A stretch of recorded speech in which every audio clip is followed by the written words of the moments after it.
On This Week in Enterprise Tech, we have Mr. Curtis Franklin and Mr. Brian Chee back on the show today. Now, ebooks have evolved into a huge market. You actually might be surprised on the big business of library ebooks. That's right, library ebooks. We'll get into that discussion. Plus, we have a really great guest today, John Kucera. He's the Senior VP of Product Management at Salesforce, and he's going to take us through some of the latest and greatest tools to help you automate your workflows and business processes. You definitely shouldn't miss it.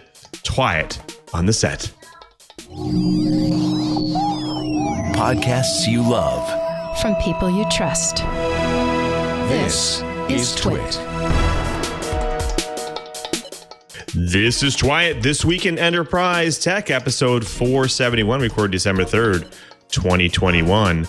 Einstein Automate your world.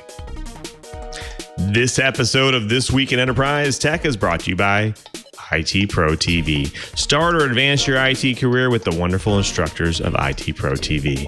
Visit itpro.tv/enterprise for an additional 30% off all consumer subscriptions for the lifetime of your active subscription when you use code ENTERPRISE30 at checkout. And by Worldwide Technology, a platinum IBM business partner. With an innovative culture, thousands of IT engineers, application developers, unmatched labs, and integration centers for testing and deploying technology at scale, WWT helps customers bridge the gap between strategy and execution. To learn more about WWT, visit wwt.com/twit. And by PlexTrack, a powerful yet simple security management platform that helps you to get the real cybersecurity work done.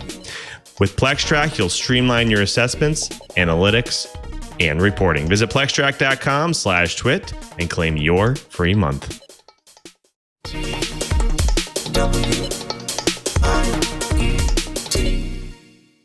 Welcome to TWiT, This Week in Enterprise Tech, the show that is dedicated to you, the enterprise professional, the IT pro, and that geek who just wants to know how this world is connected. I'm your host, Louis Maresca, your guide through this big world of the enterprise.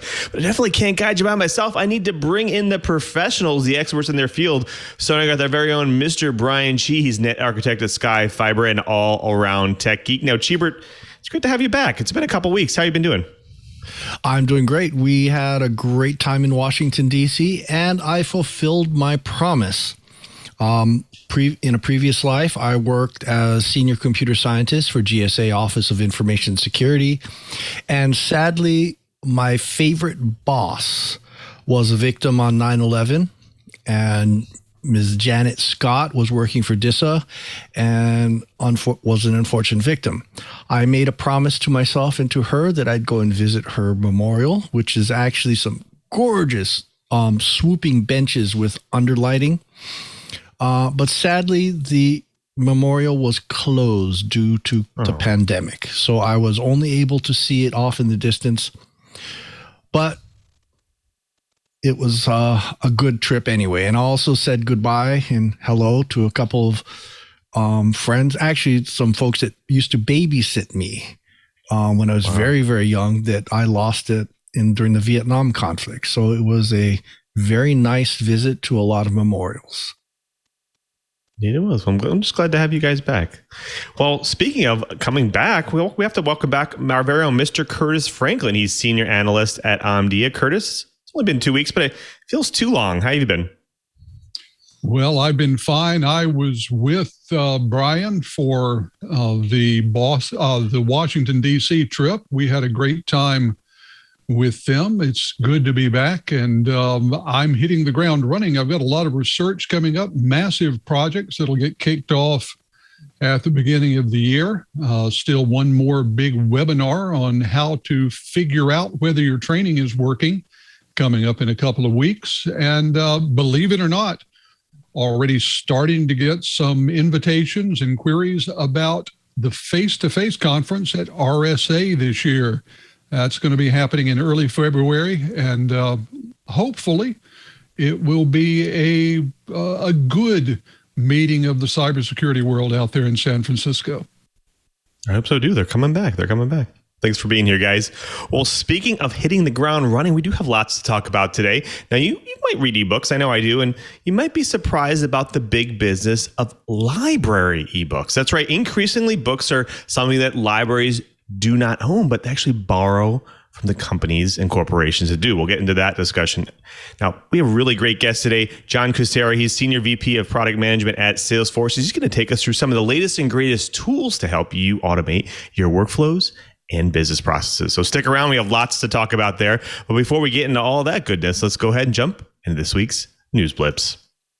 Now, we talk about it all the time here on TWiT. Your network is only as good as your weakest link, and that can be your users. Well, in Ubiquiti's case, it was an employee. That's right. Nicholas Sharp, a former employee of networking device maker Ubiquiti, was arrested and charged this week with data theft and attempting to extort his employer with posing as a whistleblower and an anonymous hacker. Now, as alleged, Nicholas Sharp exploited his access as a trusted insider to steal gigabytes of confidential data from his employer, then posing as an anonymous hacker sent the company a nearly $2 million ransom demand. Sounds like a movie script. Now, according to the indictment, Sharp stole gigabytes of confidential data from Ubiquiti's AWS and GitHub infrastructure using his cloud administrator credentials, cloning hundreds of GitHub repositories over SSH. Now, throughout this process, the defendant tried hiding his home IP address using Surfshark's VPN services. However, his actual location was exposed after a temporary internet outage. Whoops. Now, to hide his malicious activity, Sharp also altered log retention policies and other files that would help expose his identity during the subsequent incident investigation. Now, his ransom note demanded almost $2 million in exchange for returning the stolen files and the identification of a remaining vulnerability. The company, of course, refused. Interesting. Now, after his extortion attempts failed, Sharp shared information with the media while pretending to be a whistleblower and accusing the company of downplaying the incident. This caused Ubiquiti's stock price to fall roughly 20% from $349 on March 30th to $290 on April 1st, amounting to losses over $4 billion in market capitalization. Now, Sharp is charged with 4 counts and is facing maximum sentences of 37 years in prison if found guilty. As if you needed another reason or proof, crime doesn't pay.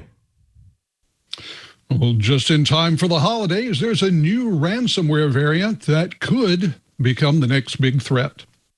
Researchers from Symantec say a threat actor who's been mounting targeted attacks against U.S. organizations since at least August recently began to use new ransomware called Yanluowang in its campaigns.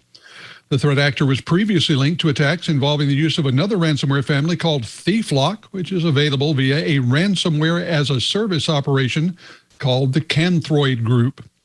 The ThiefLock affiliate appears to have now switched to the rival Yanluowang ransomware strain and is currently the only attack group using the malware.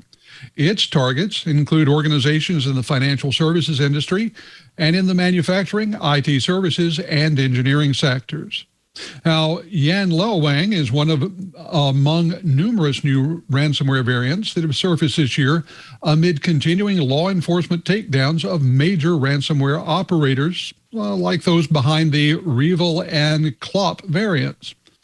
Many of the new ransomware strains have been used in so-called double extortion attacks, where threat actors have encrypted and stolen sensitive enterprise data as well as threatened to leak the data to try to extort money from the victims.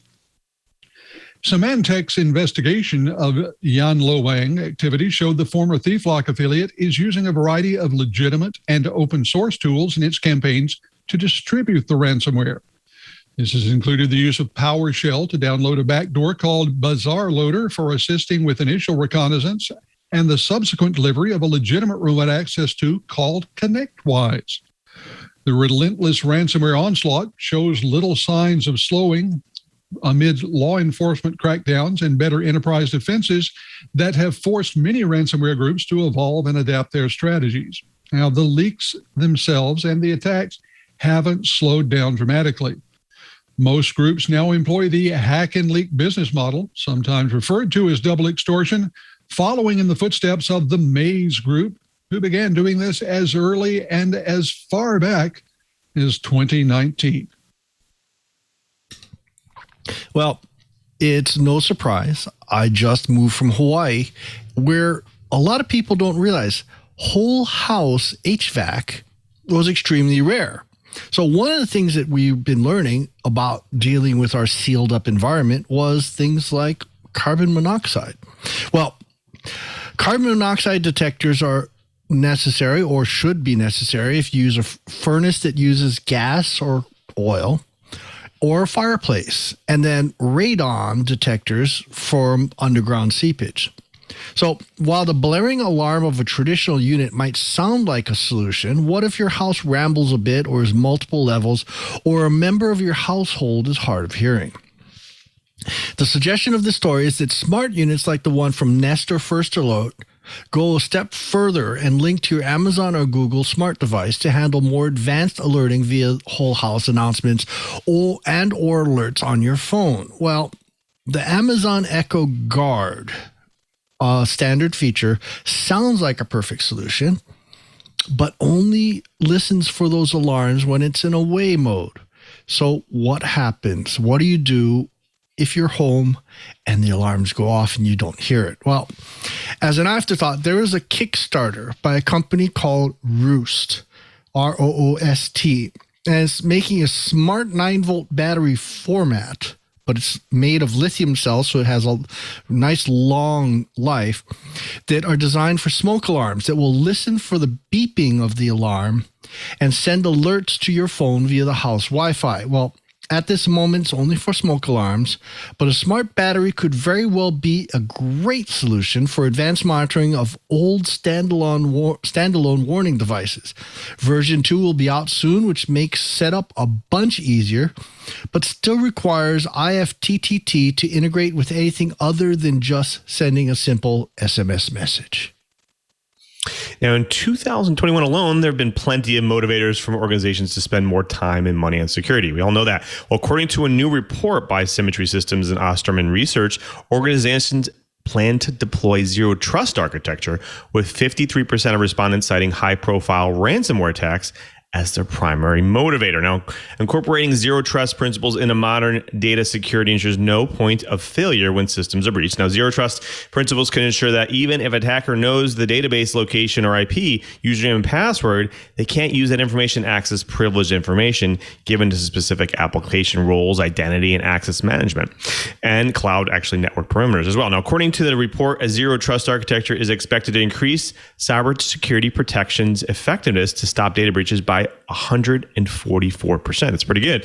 The report also credits an emphasis on securing customer data as another motivator behind enterprise-wide deployment. Now, other key highlights from respondents include barriers encountered when deploying a zero trust architecture, their confidence level in existing cybersecurity protections, the top 10 data sources in the need of protection, and the total IT budget allocated for zero trust initiatives by year. Now, last episode, Oliver and I actually talked regarding a recent report showing organizations and actually how they are focusing less money and not enough time on cybersecurity. Now, one thing that might get your C-suite to budge a dime here is that 144% return on investment when moving to zero trust. Well, folks, that does it for the blips. Next up, we have the bites. But before we get to the bites, we do have to thank a really great sponsor of This Week in Enterprise Tech, and that's IT Pro TV. Now, it's a wonderful time to be in IT. Now, if you're looking to break into one of the many IT careers out there, or you're already a seasoned IT professional, IT Pro TV has something for each and every one of you. Now, IT Pro TV has the certificates you need to be desirable to employers and to level up in your current positions. Now, IT is constantly changing, and IT Pro TV keeps up with all the new technologies and certifications. Now, the best part is you can watch it in 20 to 30 minute increments, so it's definitely going to work with anyone's schedule. Now, they have 7 studios and film Monday through Friday with their enthusiastic edutainers. They have the most up-to-date content with every vendor and skill. Now, their courses go from the studio to their course library in just 24 hours. And they make sure that you're prepared for your exams with their virtual labs and practice tests. Now, to wrap up 2021, IT Pro TV is focusing on Python for December's theme, like Python. Now, check out their webinar on December 9th at 2 p.m. Eastern, Most In-Demand IT Jobs for 2022 with Yanluowang. You don't want to miss that for sure. Now, the weekend of December 11th and 12th is their free weekend featuring courses Introduction to Programming Using Python, Python Programming, Object-Oriented Python, Python Data Model, Python for Security. So Great courses there. Start or advance your IT career with the wonderful instructors of IT Pro TV. Visit itpro.tv/enterprise for an additional 30% off all consumer subscriptions for the lifetime of your active subscription when you use code Enterprise30. That's itpro.tv/enterprise and use code Enterprise30 for an additional 30% off for the lifetime of your active subscription. IT Pro TV, build or expand your IT career and enjoy the journey. And we thank IT Pro TV for their support of This Week in Enterprise Tech. Well, folks, it's now time for the bites. Now, ebooks are a big business. We all know that, but there's a surprising big business around library ebooks. That's right. And Cheebert is going to take us through it. Cheebert? Well, to start this off, I'm going to be upfront. My wife used to be the university librarian for Hawaii Pacific University. And as such, she was part of a consortium of libraries in Hawaii that would band together and use their collective buying power, shall we say, to put the arm on distributors to try and reduce the cost of running their libraries. Well, this is an interesting article, and it's from the folks at the New Yorker. And I'm going to read the first two paragraphs, and then we'll kind of go. So Steve Potash, the bearded and bespectacled president and CEO of Overdrive, spent the second week of March 2020. Now, mark that date, March 2020, on a business trip in New York City. Overdrive distributes ebooks and audiobooks, i.e. digital content, in New York. Potash met with two clients, the New York Public Library and Houghton Mifflin Harcourt. By then, Potash had already heard what he described to the author as heart-wrenching stories from colleagues in China about neighborhoods that were shut down owing to the coronavirus. He had an inkling that his business might be in for big changes when, towards the end of the week on March 13th, the New York Public Library closed down and issued a statement. The responsible thing to do and the best way to serve our patrons right now is to help minimize the spread of COVID-19. The library added, "We will continue to offer access to ebooks." Well, the sudden shift to ebooks had enormous practical and financial implications for Overdrive and for other digital content distributors. Now, here's the thing that makes this story really interesting. There is a legal principle called the first sale doctrine that libraries have the right to lend those books to any number of readers free of charge. However, the first sale doctrine does not apply to digital content. For the most part, publishers do not sell their ebooks or audiobooks to libraries. They sell digital distribution rights to third-party vendors such as Overdrive, and then they sell the rights to the libraries. These rights often have an expiration date, and they make library ebooks a lot more expensive in general than print books. Well, here's the trick. Sometimes that duration is X number of loans. It might be 10, it might be 20, it might be 60, it might be 100. But the whole idea is under normal circumstance at the library, the only time a book is retired is when it can no longer stay together. You know, they repair them as much as possible. In the case of ebooks, there is an artificial life set on those things, and they are not cheap. In fact, library copies tend to be dramatically more expensive than what you would buy even from Amazon, because there's an expectation that more people will be borrowing them through the ebook offerings of various libraries. Keep that in mind. That also applies to videos. So when you accuse a librarian of not being, having enough copies, keep in mind, they may be paying 10 times what you would have to pay. Well, anyway, this story keeps going on. And with the pandemic still going great guns in New York City and various other large metropolitan areas, ebooks are a problem. So a consumer ebook, just for example, might be $9.99, but by the time it gets to a library, it might be $400 or $500. Ooh, ouch. It all depends on the title and distribution. Now, keep in mind, this is also things like databases. If you're trying to look up an academic journal article, those databases, even though the journal article was published publicly, it's sold by a service, that charges a lot of money, and they continue to charge lots of money. So anyway, here we go again. So the bottom line is that libraries in general are being hit with dramatically reduced budgets, and all too many schools, K through 12 schools, are playing the game of removing real librarians and replacing them with part-time teachers, with a huge reduction in the depth of curated collections. Now, this is things like, are we going to have enough science reference books to be able to do science papers? Are we going to have enough history books to represent things? And this is where I'm going to kind of get up on a soapbox. Anyway, this article is more about opinions. And it is the consumers that actually have a little bit of sway on how we do things. Do you buy? Do you not buy? Do you do anything? Curt and I both have authored a couple of books. At the time, it wasn't really brought to our attention that we were contributing to this problem because we did not put it into our contract. However, Curt and I have since had a conversation on, wouldn't it be great if our next set of books, which are targeted at young adults, had a clause in the contract to make sure that our books were affordable for middle schools and so forth? So I'm going to bring Curt in for the other side of that argument, other side of that conversation. And Curt, now that you're doing more stuff for Omdia and various other places, what do you think? Are we still thinking we need to go and use what little power we have as authors to try and make our titles more available in the libraries? Well, here a whole bunch of full disclosure is required because, as Brian said, I am an author. Therefore, I like it when people buy more copies of books with my name on the cover.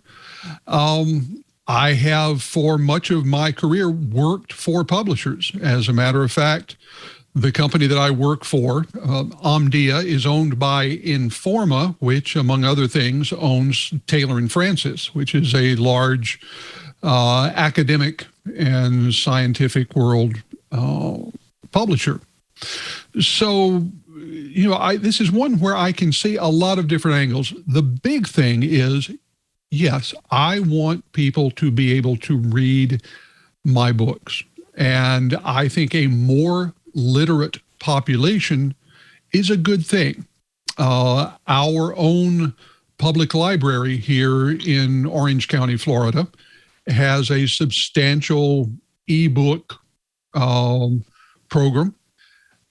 So I think that it is reasonable to say that libraries should compensate the publishers and therefore the authors similarly to how they do with paper books. And I can think of a number of ways to do that, among them going out and saying that if you buy one ebook, then you can loan it out to one patron at a time. And that's it. The problem is that they are treating this like an academic paper. Now, if you're not in the academic world, I will tell you that academic papers are horrifically expensive to access. A library at a university will pay hundreds of thousands of dollars a year for subscriptions to the various academic journals for its scholars to use. And it looks like that's the model they've decided on for ebooks rather than the trade paperback or trade edition that is normally sold to libraries. So I'm going to say that what we need is some sort of common sense and goodwill here. Libraries shouldn't buy one copy of an ebook and loan it out to 47 people at a time. If they're going to do that, then the author deserves compensation for at least, 47 copies. And that means that the publisher is going to get paid too. The problem is that our copyright laws and most of the agreements we have that govern things like rights to songs, videos, books, etc., were developed before there were electronic copies. And in the rush to find a model for electronic copies, we have a bunch of people deciding that this is how they are not just going to be fairly compensated, but get bloody rich. Unfortunately, most of those people are not the actual content creators, and so we have this kind of problem. I'm afraid it's going to take someone a bit smarter than I am to figure out the perfect solution in some sort of Solomon-like decision on who gets paid how much. I want to bring up something else. We've probably all heard of Project Gutenberg and also the Google Public Book Library project. And the whole idea is they're concentrating on items that either don't have copyrights, they're in the public domain, or the copyrights have expired. So the classics, Shakespeare, and various other various forms of the Bible and the Torah and various other things that don't have copyrights. So the idea was so that we would not lose these collection, mankind's collection of knowledge, opinion, and so forth. It has run into problems, both funding and some people have decided that this wasn't fair usage. So it has lost a little bit of wind from its sails. Now, what I want to do is I want to toss this next one at Lou. Lou has... he's got enough kids that he has his own basketball team, and needing to purchase textbooks and reference books and educate his kids is going to be a real interesting problem as they grow up. And from a dad standpoint that is facing this, what do you think? This is your opinion, not Microsoft. This is Lou Maresca, dad's opinion. Well, a dad's opinion knows that he's going to have to spend a lot of money in the coming future for his kids' books. I know this because, just going to college for me, I used to spend $200-$300 a book. And this was, sometimes 20, 30, 40, 50 pounds of books that I used to carry with me. So it doesn't really what subject you go or what subject matter you go into. It's going to cost a lot of money. And I think, it's just interesting because when ebooks first came out, I thought the market thought that like people's lives, publishers' lives were over because they didn't know how to monetize on these things, or there wasn't any, special protections for these types of books. And so people were sharing them online. They were, people were uploading them to the devices. Everything was free. And so it's really interesting to hear around how the market has shifted. And I think that the challenge here is, especially in academia, people will still find it really difficult to afford good education, even when they're trying to do things that are simpler, like, for instance, ebooks, things that, where they don't have to go and purchase a physical medium, where they can just put it on their phone, which they have with them. They don't have to carry a backpack with them. They don't have to have the physical book. Now, the idea of being able to borrow these books, maybe even rent, is a really interesting facet here, Chee, that I want to kind of throw back to you guys in regards to your particular books in education, because I almost think that that's a way to kind of be more inclusive when it comes to providing educational books, because it allows people to buy them at a cheaper price, but then somehow offer it back. And I feel like that's really the future, especially in my case, where I'm going to have, 3, 4, 5 kids going to education, finding an easier way for them to get that education by providing the medium in a much simpler manner seems like that might be the way to go. What do you guys think?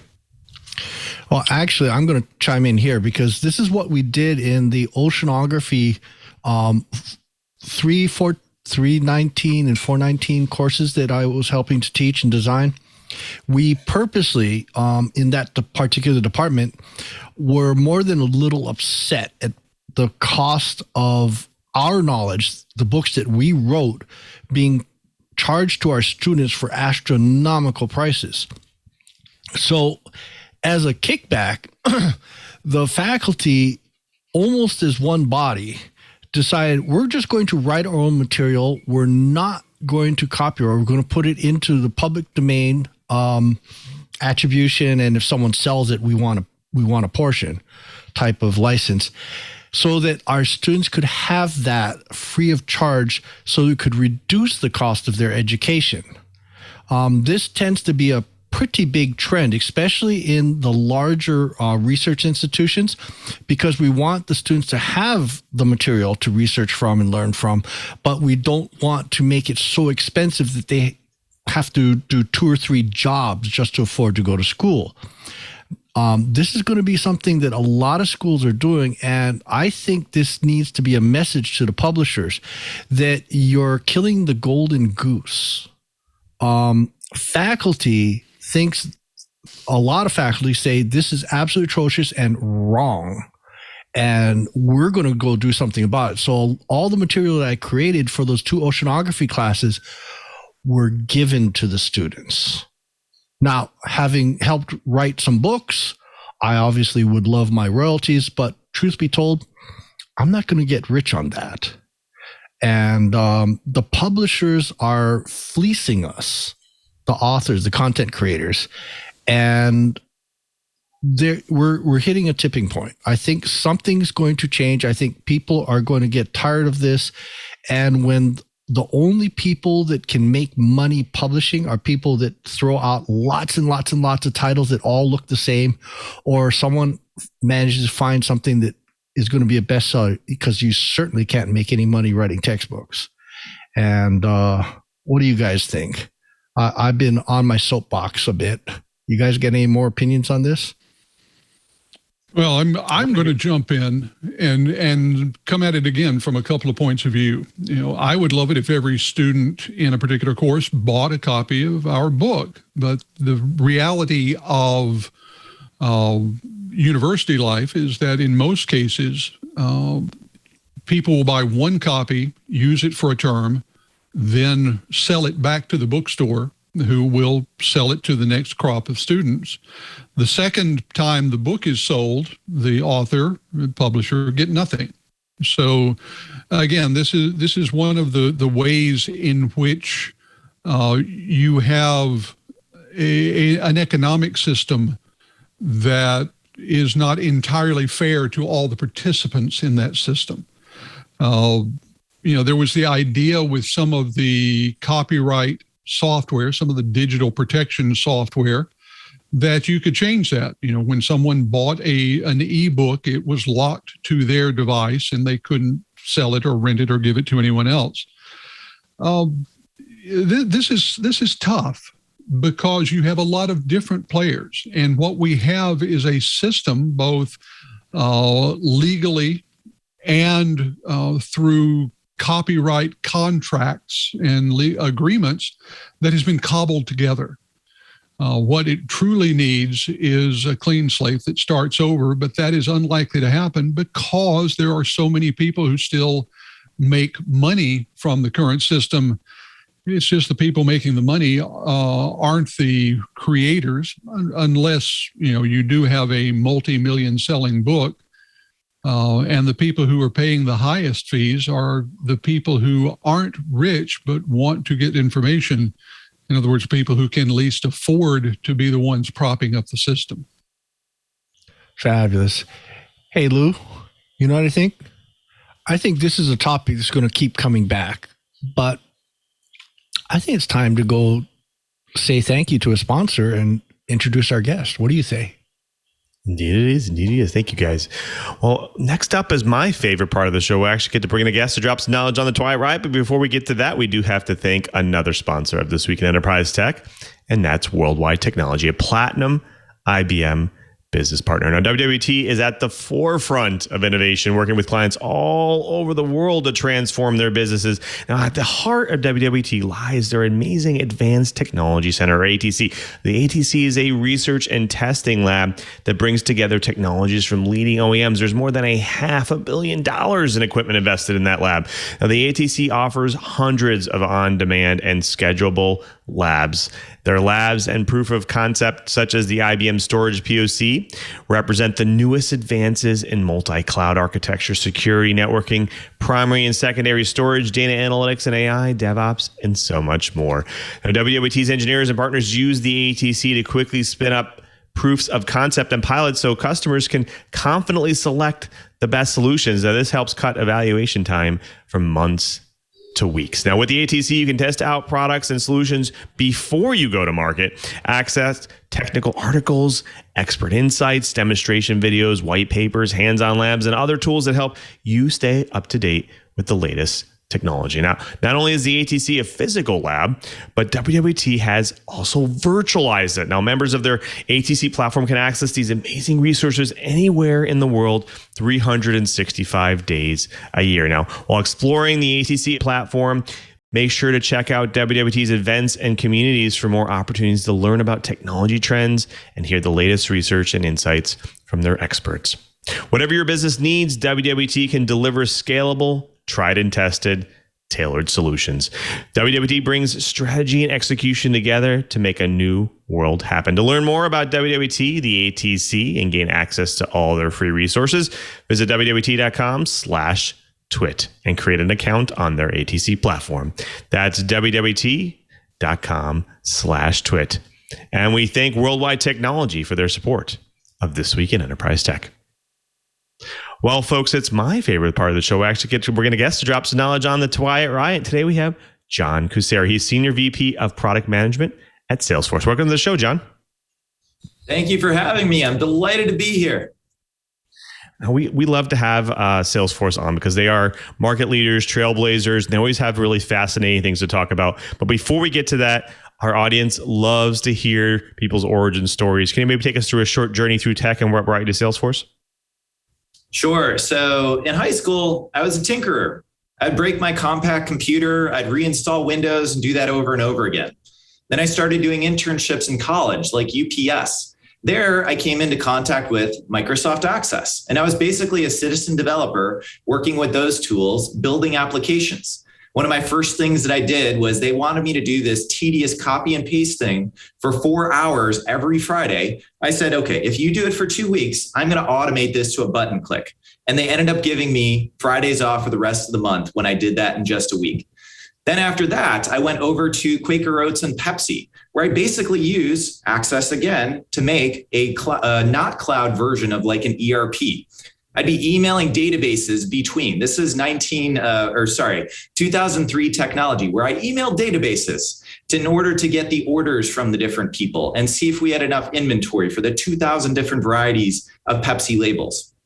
Then I took that to grad school, which I used to then pivot into official technology, where I was fortunate to get a role at Salesforce. And I've been there for 13 years, continuing to tinkering, building on our platform, which has been basically the original low-code one.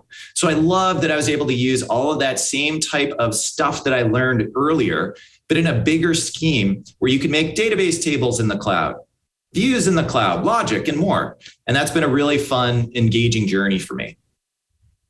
All right, John, you just won me over because one of the teams I manage is actually the Access desktop engineering team. So I feel really good right now. So thank you, John. Salesforce is place in my heart for Access. I love it. I love hearing these stories. So Salesforce has always been a really interesting company. I lived in CRM engineering for about 10 years. And, I think one of the big differentiators of Salesforce is obviously their Einstein product line. It's trailblazing. It encapsulates quite a bit of things. There's lots of things out there. Now, it was debuted back in 2016. Just in case the people at home don't know about Einstein, can you maybe take us through just a high level of the Einstein product line, and then we'll go deeper into a lot of stuff you're talking about, the process automation and workflows. Absolutely. So we introduced Einstein to make AI easy for non-data scientists.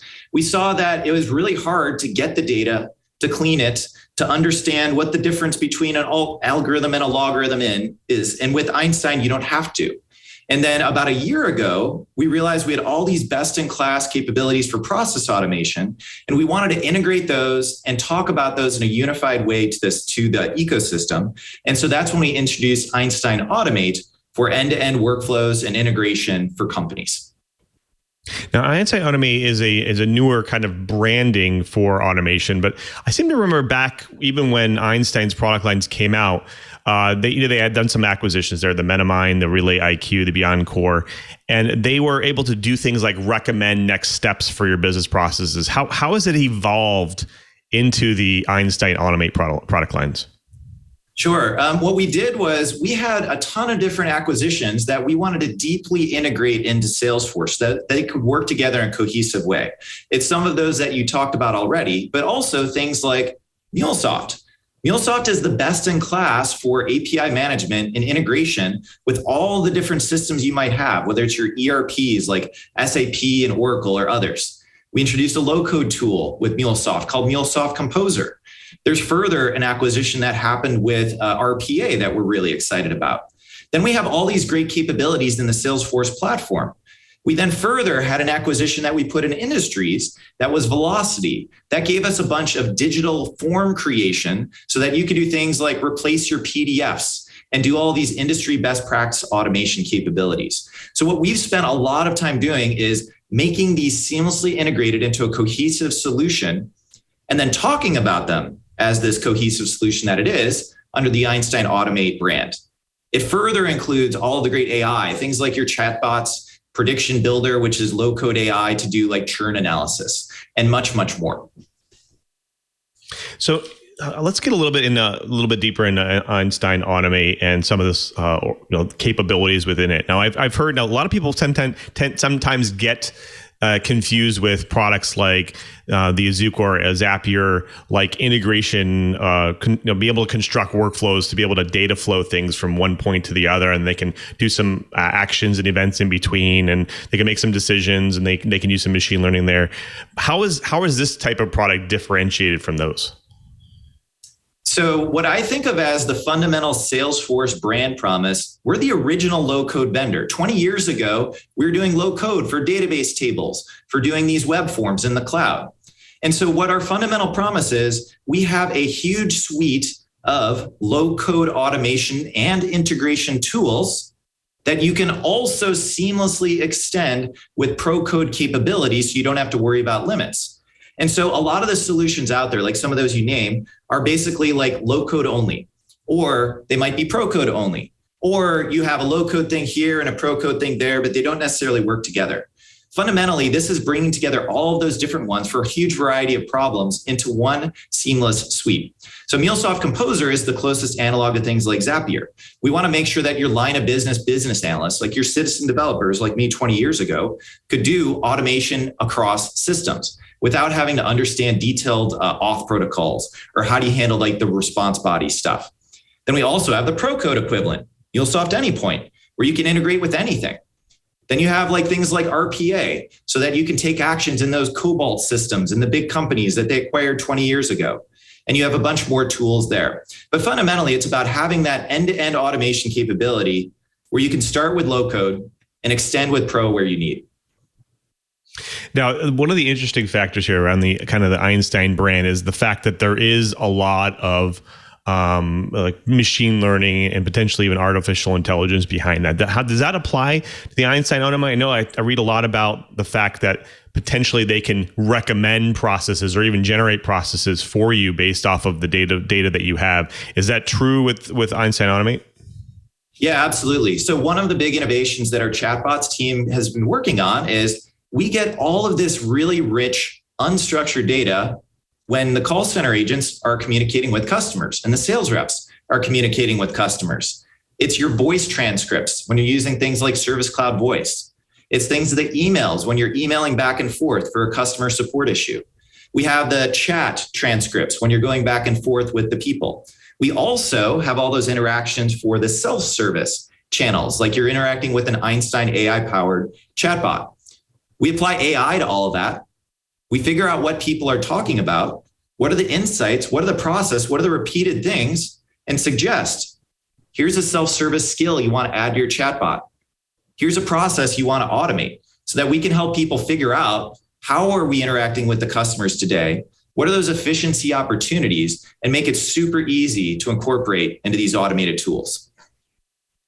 It's a very interesting space. I hear a lot of companies trying to do, smart workflows or smart processes where they detect, pre-existing things that you're doing or that you do over and over again, and they recommend these things. Now, that's very similar to robotic process automation, correct?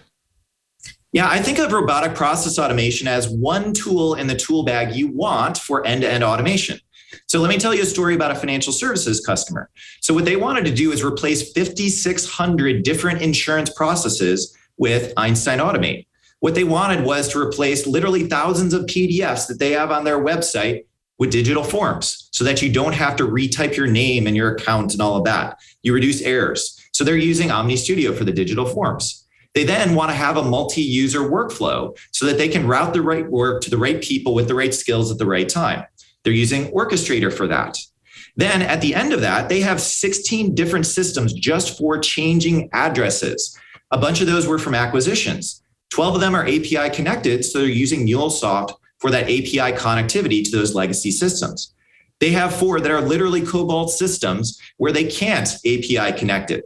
They're using RPA to go in, say, okay, this is the policy I need to change, do that clicking in there, make the change, and then go back to the workflow and say whether it worked or not.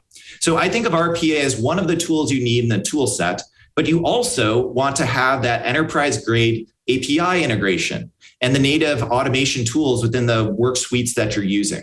So I think of it as having a cohesive solution across all of this is really important for these enterprise-grade workflows.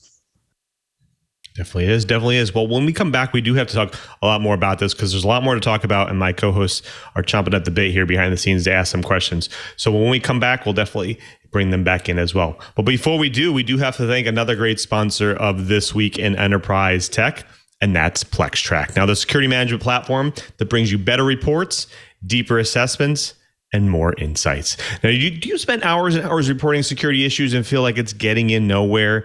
Are you buried in the data but still can't get a full picture of your security posture to prioritize remediation efforts? Well, we've got the solution for you. That's right. PlexTrack empowers continuous assessment, automated workflow, and effective collaboration between teams to help cybersecurity professionals do more in less time. Now, create assessment reports in half the time and centralize your remediation efforts across all scans, assessments, and audits through powerful risk visualizations, scanner, and ticketing integrations, and enhanced analytics to effectively communicate risks in real time. Whether red or blue, there's a PlexTrack for every security professional to save time and get the right work done. Now listen, for red teams, they can import findings from numerous vulnerability scanners, include screenshots and videos with auto formatting, create customized templates, and export to Word with one click. Streamline the report writing process to deliver better reports faster. Blue teams, they can actually customize internal and external assessment questionnaires, synchronize findings with task management tools like Zero Cloud, assign findings to team members, and track status over time. Now, provide attestation of security posture with robust analytics. Whether you're with a small to medium-sized security consultancy, a full-scale MSSP, or a large enterprise, security teams of all sizes and specialties will work more effectively and efficiently with PlexTrack. Now, PlexTrack is the premier cybersecurity workflow management and reporting platform for every professional, from practitioner to CISO. That's truly a PlexTrack for every security team. PlexTrack improves the entire security engagement lifecycle by making it easy to generate security reports, deliver them securely, and track the issues to completion straight from the platform. Book a demo today. Try PlexTrack free for 1 month and see how it can change your life as a security professional. Simply go to plextrack.com/twit and claim your free month. That's plextrack.com/TWiT. And we thank PlexTrack for their support of This Week in Enterprise Tech. Well, folks, we've been talking with John Kucera, Senior VP of Product Management at Salesforce, about the Einstein automation product. But I do want to bring my co-host back in because they have a lot of questions here related to this. Let's start with Curtis. Curtis? Thanks very much, Lou. One of the questions that I have, and this is true for pretty much any of the low-code, no-code systems, many of these are promoted as ways for the business unit experts, the subject matter experts, to develop processes without having to involve those nasty people from the software development group.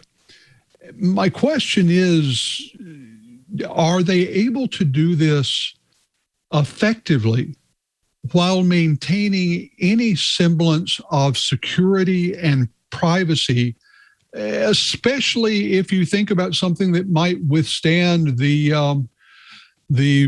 hard-eyed gaze of auditors if they're in that kind of industry? Sure. A loaded question for sure. So I think that there's a spectrum of these tools, right? So you have like your personal productivity, where of course, not all of the stuff in there is necessarily going to have all the great data quality and compliance you want. And so when I'm like using a document tool or a spreadsheet or something like that, it's very lightweight, but it's very flexible. Anyone can use it. Then you go like a next rung up and it's like, okay, I want to make some solutions for my team or my department. For those, there's varying gradients of how much security and bulletproofness and compliance do you need for those. For some industries, it's a lot. And so you need to have tight governance and coordination between the folks building those solutions and all of the compliance and regulations and all of that. And then you go into the things that are typically managed by either IT or folks close to IT. For those, you're going to have higher levels of governance and needs. And of course, then you have the developers and more. So the way I think about this is there's a different range of solutions that benefit different personas. Where we're really focused on is not that I'm building something for me or my team so much. We can do that. But where we're really powerful is having those folks close to IT and IT building these enterprise grade workflows. And so the key that we want to focus on is how do we ensure that our customers can give access permissions to these trusted business analysts that meet compliance. They can be overseen by the IT folks. They're monitored. You know when there's an error. You can route the problems to the right people with clear authority of who's supposed to be fixing them. So that if this is a business critical process, you have the coverage you need. And so that's one of the great benefits we like about the Salesforce brand promise with Einstein Automate. You have that low to pro code solution, and we have that seamlessly in one platform so that these citizen developers and IT can get along and IT can have trusted verification of what these citizen developers are doing. You know, I like that idea of trusted verification because I suspect, I'll pose this as a question, that it also handles situations like those that were infamous a few years ago, where someone in a business unit would use a tool like this, some sort of low-code tool to develop, a workflow for them. Yeah. But it just so happened that they needed to reach in and get information from an enterprise source. And so all of a sudden, some of the, either ingestion or data flow licensed databases were seeing the cost to the organization skyrocket because lots of people who hadn't talked to IT were suddenly reaching in and grabbing data. Is that something that's also covered in this sort of product? Let me give you an example with Mulesoft and how we're thinking about Mulesoft Composer for that cross-system integration, and Mulesoft Anypoint, which is that pro-code solution for API management and integration. What we do is we say, okay, you folks using Composer, here is all of the great connectivity that you have to all these solutions, Salesforce, NetSuite, Google Suite, and more. IT, hey, it's on the same platform. You know what? You can have visibility to what these folks are doing. You can create these access permissions for which connectors should they have access to. How are folks authenticating? How can you ensure that there is continuity after folks leave the company or transition or roles change? And then how can you further expose these pro-code building blocks, in this case, the professionally created APIs, to the line of business folks with that access control and monitoring so that you understand what folks are doing. So it drastically reduces the risk and the limits of those scenarios you're talking about, where somebody is trying to access or use data in a way that's not known or unintended, which either creates compliance risk or costs. And so we have a lot of those controls to try to help our customers do the right thing from the outset, but still give them the flexibility to do what they need with the tools. All right, I've got one more question, and this is something that really looks at Salesforce's role as a platform, because I know there are many companies that make modules, that make functions, that make libraries available for use by existing Salesforce customers. One of the big questions that a lot of enterprise people have regards third-party risk, especially the risk of the dependencies that can exist within various software development routines. Is that something that is an issue with this product? Do you allow people to bring in modules or libraries developed by others, or is this a more self-contained, closely controlled Salesforce effort where you keep your fingers on the pulse of the dependencies? It's a little bit of both. So we have a fantastic ecosystem that we call the App Exchange. We empower ISVs to use Salesforce technology to extend it, to customize it, give them a way to put that into a container, we call it a package, and then let that be installed by customers that purchase the solution. They can also include custom code, third-party libraries, references to other modules, as you're mentioning. What we do for those that are listed on the App Exchange is we have both programmatic and people, security experts, review the solutions. We then generate those security reports to say, hey, this is not adhering to how we expect either your Salesforce code or your custom code to work. We need you to correct this before you can list it. And then we do periodic reviews as well. So think of it as one of those App Store review processes. We actually were the original App Store before the mobile ones came around. Then we do still let those ISVs integrate using APIs, use their other code in a way that allows them to have that flexibility and power. So we have a good amount of controls, but also a good amount of flexibilities so that these ISVs, many of them have literally built billion-dollar businesses on the Salesforce platform, which is the same platform we're talking about for Einstein Automate. I remember when you guys came out with the App Store, it actually put a pretty big ripple through the market. So that was a really cool day. I do want to also bring back in Brian as well. Brian? Hey, so I was just recently involved with Maker Faire in Orlando, and I've been volunteering at a thing called Give Kids the World Village, where they cater to wish children. Anyway, to the point, I was absolutely flabbergasted that both organizations are using Salesforce. And I've always kind of stayed away because I always had this image of Salesforce being for big organizations, and it costs a lot of money and it was hard to get started, and I had to make a giant investment if I wanted to get in. And then I'm starting to learn, no, that's not right. So here's my question. How does a smaller company, small mom and pop store, get access to Salesforce, learn about it, and make use of things like Einstein Automate? You know, I'm a 501c3. Can I afford this? Absolutely. So Salesforce was founded with the 1-1-1 principle, where we gave 1% of our profits, 1% of people's time, and also 1% of our equity to nonprofit organizations. Nonprofits can sign up for the Nonprofit Starter Pack, a Salesforce edition, with no cost for the first 10 users. Included in there is a lot of the powerful process automation we're talking about here. Folks can get started simply with things like, okay, when I have a donation request, I want to check if the person that donated it was from this type of organization. If so, I'm going to add a task, or I'm going to update this field. They can use these easy point and click tools to do that automation within that. They can further extend it with the powerful tools where they need. I've been super impressed with how many of our nonprofits are so sophisticated in all of the power Salesforce can bring, because it's the platform they use for so many parts of their organization.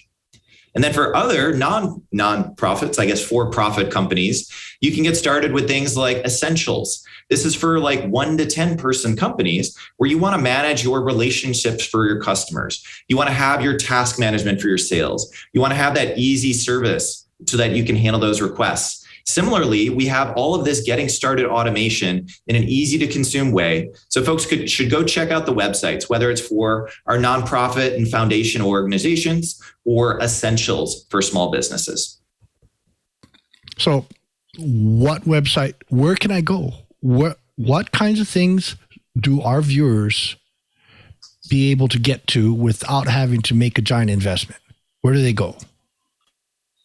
I'm going to make sure I have my URL right. Salesforce.org/nonprofit. And so this is the nonprofit cloud. You can sign up for a free trial. You can get access to it, and you can get started in literally a minute. That's super cool. Well, thank you so very much. I'm going to toss this back to Lou because sadly, I think we're almost out of time. Yeah, unfortunately, all good things come to an end. John, thank you so much for being here. We're running a little bit low on time, but I want to give you a chance to tell the folks at home where people can learn more about Einstein Automate and just how they can get started on that as well. Sure. So like everything, you can go to your most favorite search engine that you like to use, type in Salesforce Einstein Automate. That'll take you to our wonderful websites. We also have fantastic trails for those that want to get a little bit deeper and more hands-on through Salesforce Trailhead. And so that's salesforce.com, Einstein Automate, and also in Trailhead, you can go and search for Einstein Automate as well, so that you can figure out how to automate all of your customer and employee workflows using these low-code tools. Thanks, John. Now, I see what you did there. Your favorite search engine, and maybe u.com might be our favorite sooner or later as well. Thanks, John, again for being here. Well, folks, you've done it again. You sat through another hour of the best dang enterprise podcast in the universe. So tune your podcatcher to TWiT. I want to thank everyone who makes this show possible, especially to my co-host, starting with our very own Mr. Brian Chee. Cheebert, thank you so much for all your support. What's going on for you in the coming weeks? Where can people find you? Well, I am going to continue. My buddy, Jim Ainge over in Honolulu, we built a wireless internet service provider together. He's been kind of bugging me. I need to go and finish building his appliance for Speedify. So I have most of the parts and I'm getting ready to do the integration and try and get it all together because we want to be able to go and bond multiple LTE modems together without having to spend a ton of money. Well, that project and others I talk about on Twitter, and my Twitter handle is ADVNETLAB, Advanced Net Lab. You're also more than welcome to throw me an email. I'm Cheebert, spelled CheeBert @twit.tv. And if you want to throw something at all the TWiT hosts, use TWiT @twit.tv. We'd love to hear from you. I'm still going to kind of take a poke at the person that is downloading the episodes at McMurdo Sound Science Station. I'd really like to hear from you. I keep being told you're still there, so drop me a line if you would. Anyway, for those folks on, various other continents, don't be afraid. If you don't speak English, that's fine. As long as you're willing to let me use a machine language, machine translator like Google Translate or Microsoft Translate, and you're willing to put up with machine translation, I'm more than happy to have a conversation with you, especially if you want some resources that we talk about on the show. We'd love to hear from you. We'd love to hear your show ideas. Anyway, everybody take care of each other. Stay away from these nasty COVID-19 mutations, and we hope you have a great holiday season. Thank you, Cheebert. Well, we also have to thank our very own Mr. Curtis Franklin as well. Curtis, what's going on for you in the coming weeks, and where can people find you and all of your work? Well, I'm doing research and writing some reports, getting ready for a webinar on December 14th. On how to figure out whether or not your cybersecurity awareness training is being effective, but mostly getting ready to roll into 2022, setting the stage for a lot of deep research, looking forward to writing more and keeping up with what's going on in the industry. If people want to keep up with me, they should do so on Twitter at KG4GWA or on Instagram at Curt_Franklin. Thank you, Curtis. Well, folks, we also have to thank you as well. You're that person who drops in each and every week to watch our show and get your enterprise and IT goodness. So we want to make it easy for you to listen and catch up on your IT news. Go to our show page right now, twit.tv/TWiT. There you'll find all of our amazing back episodes, show notes, co-host information, guest information, and the links of the stories we do during the show. But more importantly, next to those videos you see there, you'll see the helpful subscribe and download link. Support the show by getting your audio version, video version of your choice. Listen on any one of your devices or any one of your podcast applications, because we're on all of them, and we definitely want you to subscribe and support the show. Plus, you may have heard of it. We talk about it all the time on here, and we love it. It's Club TWiT. That's right. It's a members-only ad-free podcast service with a bonus TWiT Plus feed that you can't get anywhere else. That's right. It's only $7 a month, and you can. One of my favorite things on there is also that exclusive members-only Discord channel. I have some great conversations, awesome channels in there. So diverse set of channels in there. Talk about cooking, talk about tech, talk about hardware. You want to talk about it? We got it in there. It's a conversations happening all over the place. Plus, we do live chat during the show as well. So definitely check out the Club TWiT. Go right now to join the club, twit.tv/Club TWiT. Now, also remember, Club TWiT also offers corporate group plans as well. It's a great way to give your team access to our ad-free tech podcast. The plans start with 5 members at a discounted rate of $6 each per month, and you can get as many seats as you like. And this is a great way for your IT department, developers, and tech teams to stay up to date with access to all of our podcasts. And just like regular memberships, they can join that TWiT Discord server and get the bonus TWiT Plus feed as well. So twit.tv/Club TWiT. Now, after you subscribe, press your friends, your family members, your coworkers. It's the holiday times. Give them the gift of TWiT, because we talk a lot about fun tech topics on this show, and we definitely think that they will find it interesting and fun as well. So definitely share it with them and have them subscribe. Now, after you've subscribed, guess what? We do the show live. That's right, live on 1:30 p.m. Pacific time on Fridays. You can check that out at live.twit.tv. Come see how the pizza's made, the behind the scenes, all the fun stuff, all the banter we do here at TWiT. Definitely check the live feed out. And if you're going to watch the show live, we also have the infamous IRC channel as well, the chat channel that we have, irc.twit.tv. Have some great characters in there. I love naming them because, they make me sound funny. Chickenhead is in there, Rebird Mike, Chumley, Loquacious, all the great characters. They're here every week supporting us.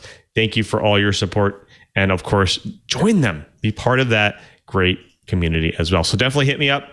Also at twitter.com/LouMM. There I post all my enterprise tidbits.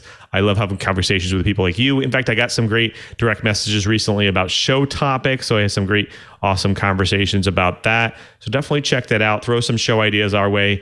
We take them on. We take them in. We take all of them in. We consider them. We have some great conversations. So definitely do that. Of course, also, if you want to hit all the hosts, again, hit TWiT at twit.tv, and we'll have some great conversation there as well.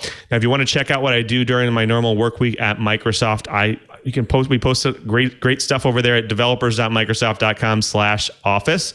There you can find all the latest and greatest ways to customize your Office solutions to make it more productive for you and your organization. So definitely check that out. I do want to thank everyone who makes this show possible, especially to Leo and Lisa. They continue to support This Week in Enterprise Tech each and every week, and we couldn't do the show without them. So thank you for all their support over the years. Of course, I have to thank all the engineers and staff at TWiT as well, because again, without them, we couldn't do this show. And of course, I want to thank Mr. Brian Chee just one more time, because he's not only our co-host, but he's also our tireless producer as well. He does all the bookings for the show, the plannings for the show, and we really couldn't do the show without him. So thank you, Cheebert, for all your support. Now, before we sign out, I do want to thank our editor, Mr. Victor B. He's the guy behind the scenes. He's the guy who slices and dices and clears up all of my stutters and makes me look good. So thank you, Victor, for all your support and making us look good year after year. Plus, I want to also thank our technical director for today. He's the talented Mr. Ant Pruitt. He does a fabulous show. I watch it every week. Hands-on photography. Now, Ant, what's going on this week? I can't wait to watch it. What's going on this week in the show? Well, sir, thank you for watching. And this week, I wanted to talk about moon photography because you know what? y'all got all these fancy smartphones and stuff, and I see some of those moon pictures y'all posting on Instagram, and they don't look very good. So I got some tips for you. You don't have to have a fancy camera. You can do this stuff with the smartphone. So go check out Hop, twit.tv/HOP. Now I'm hoping you also, because I do have a fancy camera. In fact, I have this fancy lens that I take photography of moons, and it still doesn't look good. So do you give us some tips on that as well? I sure do, sir. All right. All right. Good deal. Good deal. All right. Thanks, Sam. Well, until next time, I'm Louis Maresca, just reminding you, if you want to know what's going on in the enterprise, just keep TWiT. Hey, you don't have to wait till the weekend to get the tech news you need. Join Jason Howell and myself, Micah Sargent, for Tech News Weekly, where we talk to and about the people making and breaking the tech news.